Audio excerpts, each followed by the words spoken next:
As the currency wars continue to take place, we see country after country attacking what used to be a sound and solid foundation.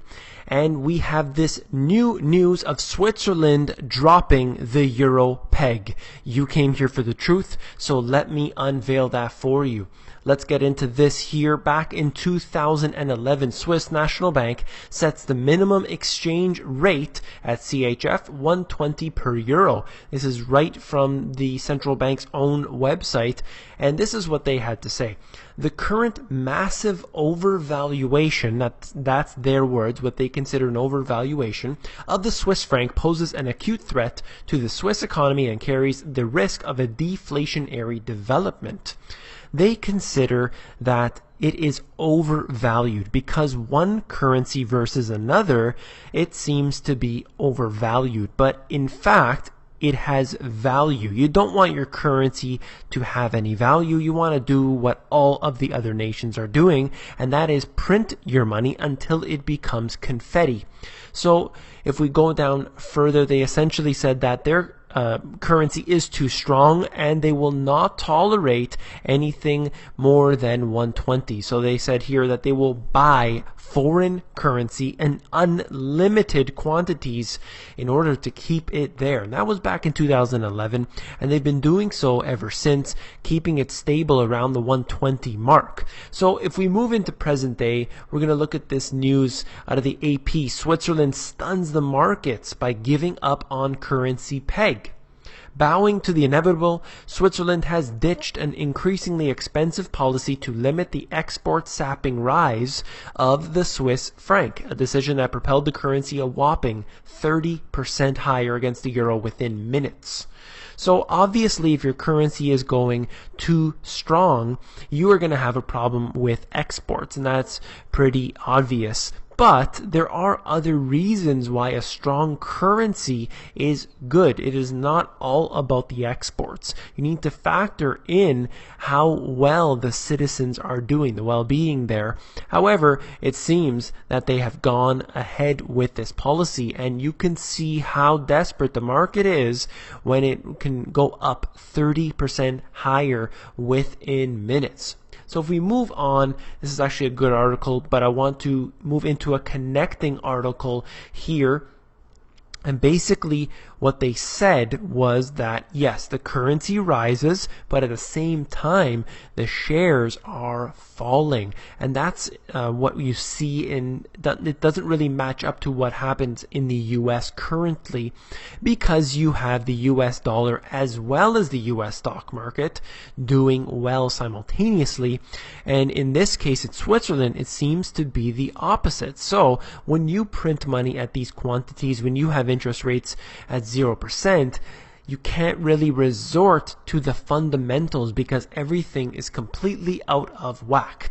I also like to mention that these individuals were able to utilize this 30% increase in their currency in order for them to benefit from it. So it did cause a little bit of a stir in the economy there locally for those who held the currency. So in my book, I talked about currencies as well, and I spoke of 1971. Many of you know this date for obvious reasons, when Nixon pulled the US and effectively the whole world off of the remainder of the gold standard, and that would be the Bretton Woods Agreement. So as I said here, the US dollar was redeemable in gold up until this point, and all other currencies were pegged to the US dollar. And then after that, everything became free floating and were backed solely by the word of their government. And you can see how really the swings that have been occurring with currencies, with the currency wars that have been taking place as of late, and it really hurts the individual. Domestically, it may not be so prominent, but you look at how it has an effect on globalization, and you see the bigger impact. Let's move on right here to how this all makes sense, because I'm talking about this wider impact. And this news out of Reuters: the number of Americans filing new claims for unemployment benefits last week increased to the highest level since early September, but the underlying trend continued to point to a strengthening labor market. So there are 2 points there. I want to cover just both of them.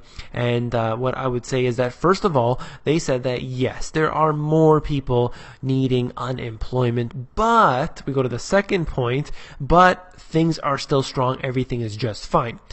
We need to look at the real statistics, the real economic indicators, and understand that when you have more people than ever on disability, when you have more people than ever on food stamps, and all of those other statistics I always cover, you know that there's a real problem. But of course, they're not going to tell you about it. They just say, and they always continue on that sentence. Notice there's a comma on that sentence so that you close off the thought, thinking that everything is fine. It's all propaganda. The news only exists to have an output of the propaganda.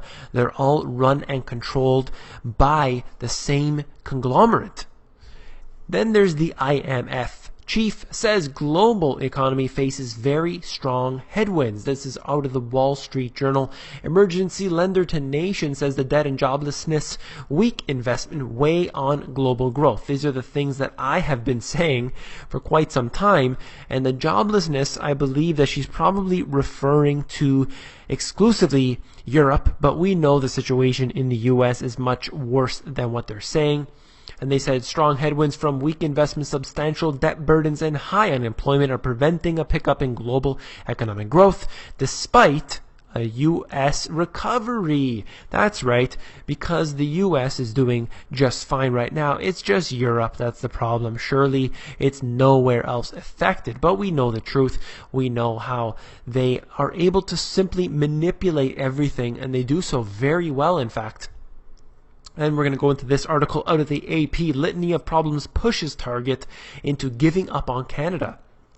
So we have to say and look at this exactly. It's not just the US that has a problem right here with consumption. It's also in Canada as well. Target is giving up on its money-losing foray into Canada after just 2 years, closing 133 stores and cutting loose more than 17,000 employees. This makes definite problem for those employed. They're going to need to seek new employment and will be filing for unemployment for the most part for these individuals. So this puts a heavier burden on the people. When their currencies are in trouble, when the real indicators show you that there is trouble, you have a global problem. That's the way it is. You cannot have a single country that is important globally, and it cannot just affect themselves. It stretches beyond their borders. This right here, Seattle mayor wants to allow and regulate 3 new tent cities. This information comes from the Seattle Times, and this is the kind of thing that we need to spread out there, this message. When passengers step off the ferries, homelessness is just about the first thing they see. And you could see right here in that image at the bottom how bad things really are. And this is something that you cannot hide. This goes not just in the US, but we know specifically that many tent cities have been set up there. And this is showing you how bad it really is. And then we have civil unrest that breaks out. When conditions get too bad, when conditions are there where you have a currency that has been devalued significantly, the people will start to create an upheaval and have civil unrest. So then that brings me to my next article. In all, Mr. Soros gave at least $33 million in 1 year to support already established groups that emboldened the grassroots on-the-ground activists in Ferguson, according to the most recent tax filings from his company. So this is what I have to say about this. Now, you may take either side of the Ferguson protests. However, we know that there was mischief and there were some misdeeds. So he's funding this to take place. And we know specifically what George Soros is up to. And any time that he funds anything, we know that he is up to no good. So this is very concerning to see how he does this. This isn't the first time. He also has done this just only a little while ago, in fact. So he continues to do this kind of thing, supporting these these protests, and for better or for worse, we can see that his agenda is definitely one that is criminal. If you found this video informative, please give me a thumbs up, and don't forget to become an insider. It's where I give out all my best intel for free, and that is available at themoneygps.com. So just scroll down to the bottom, fill in your email address, and you get occasional emails from me with good, short, concise info.